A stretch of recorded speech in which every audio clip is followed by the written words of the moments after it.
ამ ნომერში შეიძლება ხა აპლიკაციები არიან მეზობლები, როგორც სკეპტიკოთ არის გაწყვეტილი 10 მილიონი ლარი აქვს გამოყოფილი ენი ქალაქის გენერალური გეგმის ასე ვთქვათ შემუშავებისთვის. იქიდან შემოუტრიალდა საერთოდ. აქ არაა დაფიქსირებული და ის კარგი. მე ვცხოვრობ შარტავას 38-ში. ეს ბინები ყველა 4 სართულიანები არის ავარიული.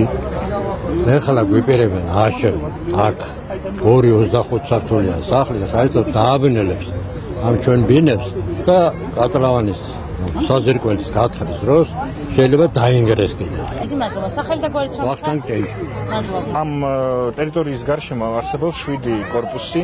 ამათგან რამდენიმე არის ავარიული და მათ სჭირდებათ გამაგრება. მაგალითად, ჩვენ კორპუსს აუცილებლად სჭირდება კუთხეების გამაგრება. სარჩილ ხარასიშვილი ამ ტერიტორიაზე აპირებენ დიდი მშენებლობის წარმოებას. 2-25 სართულიანი ბინა უნდა თუნ დადგან. ჩვენ მოსახლეობა ვაპროტესტებთ 6 კორპუსი გარშემო.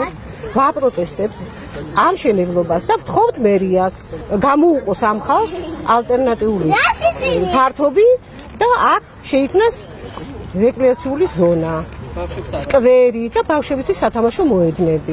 ნუნუ ქუთათელაძე. სამწუხაროდ დედაქალაქის მერია კვლავ აგრძელებს მავნებლობას.